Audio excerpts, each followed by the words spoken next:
Pronto, pronto, pronto. E aí, tudo bom com você, meu amigo? Boa noite, boa madrugada, bom dia, boa tarde, tudo bem? Meu nome é Gustavo, bem-vindos a mais um vídeo.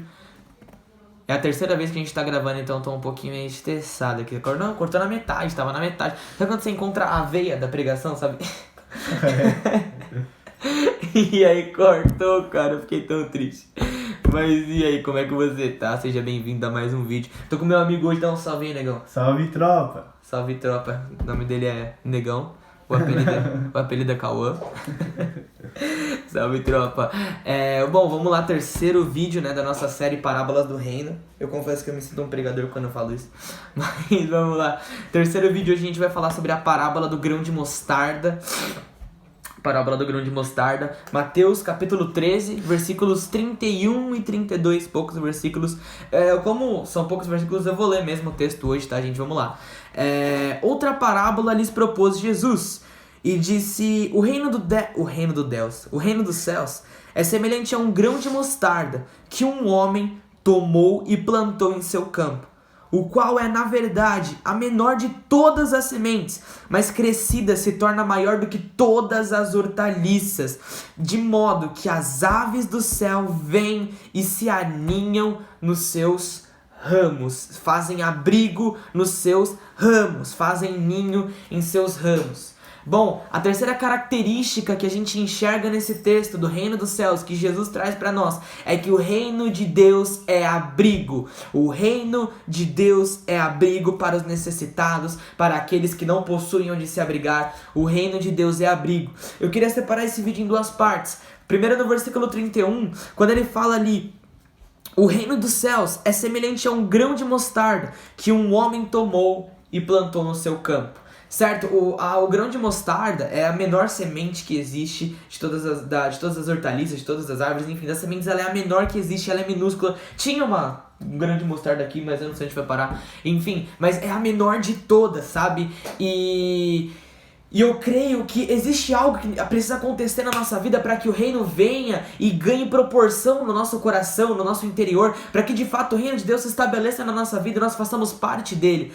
Mateus 3, no versículo 2, João Batista pregando sobre a vinda de Jesus, ele fala: arrependam-se, porque é chegado o reino dos céus. Então, para que você faça parte, para que você entre no reino, para que o reino esteja nas suas relações diárias, é necessário que haja arrependimento. E eu creio que esse é o momento em que a semente de mostarda, a menor, a pequena ali, ela é plantada no nosso coração, com um simples passo de arrependimento, um processo de arrependimento. A palavra arrependimento do grego é a palavra metanoia, e ela significa mudança de mentalidade, mudança de mente. É como se uma chavinha virasse na sua cabeça e você não pensa mais da mesma forma. Metanoia, o arrependimento, eu creio que ele é um processo de duas etapas. A primeira etapa é quando você reconhece o seu erro, você reconhece que a maneira como você tem pensado é pecaminosa, é errada, porque o problema do seu erro não é o erro em si, não é o pecado em si, mas é a mentalidade que te levou até o pecado. Por isso que o reino gera a metanoia, a mudança de mentalidade. Então você reconhece que a sua mentalidade é errada, ela é suja, precisa ser alterada. E quem faz esse processo é o Espírito Santo. Ele nos convence do pecado, nos convence da justiça e do juízo. A segunda etapa é quando você para de agir da mesma maneira, quando você para de pensar da mesma maneira. E isso é uma responsabilidade sua e minha, de levantar a bunda da cadeira e sair do conforto do pecado. Você já reconheceu que você está pecando, você já reconheceu que essa maneira de viver é errada, Cristo já te libertou da prisão que o pecado gera, porque o Espírito te convenceu do pecado, da justiça e do juízo, operou em você a lei da vida contra a lei do pecado e da morte. Tem até um vídeo no canal sobre isso, vai lá assistir. Mas essa segunda etapa de parar de cometer, de parar de pensar da mesma forma, é uma responsabilidade nossa. Nós precisamos renunciar. A renúncia é uma responsabilidade nossa por estarmos fortalecidos pelo Espírito e pela graça dele, certo? Então esse é o primeiro momento em que você se arrepende, em que a metanoia é operada. Esse processo que começa na nossa conversão, começa quando aceitamos Jesus, quando nos batizamos, mas ele continua, ele perdura até que Cristo volte. Por toda a nossa vida na terra, continuamos no processo de arrependimento e metanoia, mudança de mentalidade, até que Cristo venha. E é esse processo que começa a acontecer, e Ele permite que o reino venha e se estabeleça na nossa vida. Ele nos torna aptos a entrarmos e fazermos parte do reino de Deus, como servos do rei, como filhos de Deus, como ramos da videira. Queria que você entendesse que nós somos os ramos e Ele é a videira. João 15, no versículo 5, Jesus fala: eu sou a videira verdadeira e vocês são os ramos, certo? E aí entra a segunda parte, quando o reino começa a crescer nas nossas vidas, quando o reino começa a se espalhar por tudo quanto é lado no nosso coração, nas nossas relações diárias, nós, junto com os nossos irmãos em Cristo, fazemos parte do reino de Deus. O reino está no meio de nós, como diz Jesus em Lucas 17, 21, o reino está no meio de nós.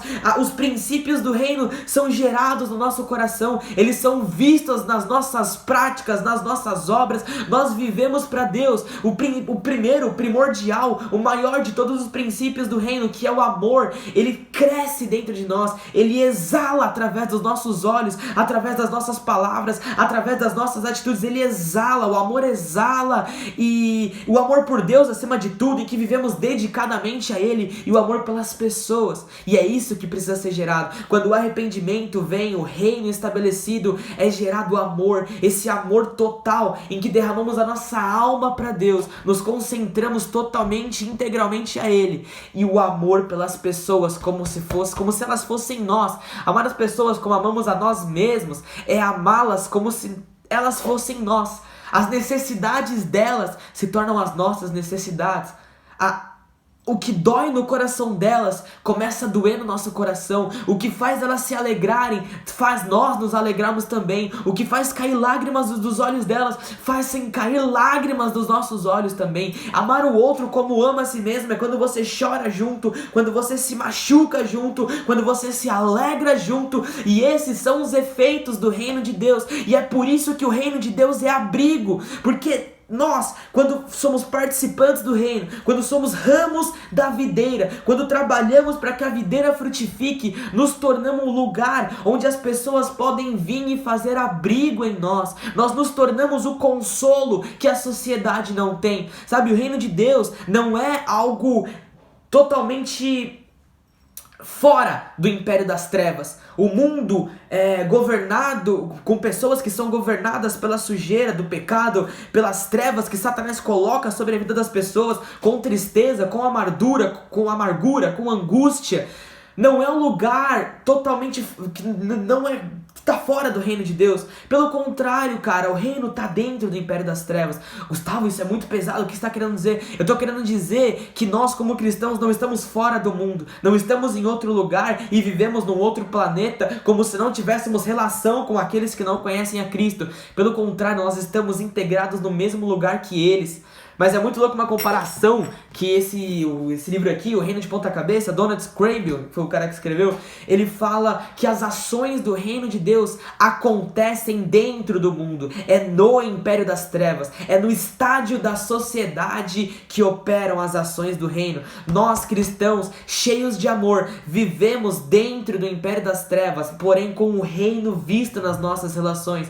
E dessa maneira, com ações direcionadas por amor, com ações guiadas por amor, com ações que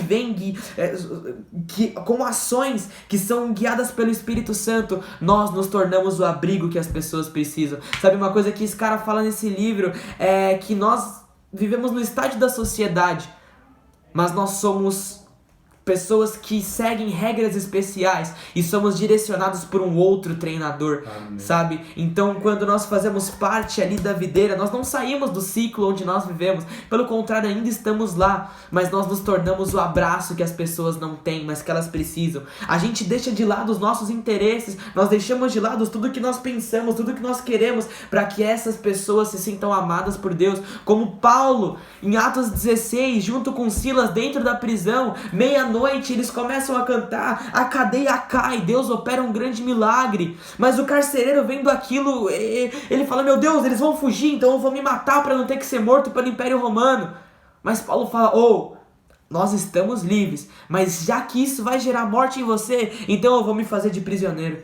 Isso é o evangelho, cara. Esse é o efeito da cruz. É quando você se faz de prisioneiro por amor a uma vida. É quando você faz de escravo por compaixão a uma pessoa. Você não precisa, sabe, se doar tanto, mas você se doa porque você quer que essa pessoa conheça a Cristo e ame a Cristo. E é dessa maneira que o reino de Deus é abrigo. Esse final é maravilhoso. Versículo 32, a parte B. De modo que os pássaros vêm do céu e fazem ninhos em seus ramos. Que nós sejamos esses ramos em que as pessoas possam fazer ninhos, que nós sejamos esses pequenos pastores que discipulam pessoas ao redor, pessoas que se é necessário ficar o dia inteiro lendo a Bíblia com alguém, a gente liga e lê a Bíblia o dia inteiro. Se é necessário ficar conversando só pra pessoa se sentir amada, a gente conversa só pra ela se sentir amada. Se ela precisa de uma oração, nós somos a oração que ela precisa. Se ela precisa de um abraço, nós somos o abraço que ela precisa. Se ela precisa de um lugar pra morar, a gente traz e mora na minha casa comigo. Se precisa de comida, eu levo pra você. Se precisa de um abraço, eu vou te dar esse abraço. Você quer consolo, eu sou o consolo.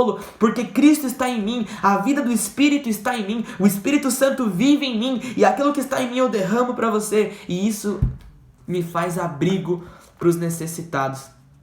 Me perdoa se ficou muito confuso, espero que tenha ficado de maneira clara, espero que você tenha entendido a mensagem do reino, mas que os efeitos da cruz de Cristo, do Evangelho, sejam gerados nas nossas vidas, os efeitos do reino de Deus, os efeitos desse reino que é diferente, mas mesmo assim ainda está no meio do império das trevas, para transformar trevas em luz, para transformar ódio em amor, para transformar a perdição naquele que foi achado, para transformar o perdido em salvo, certo?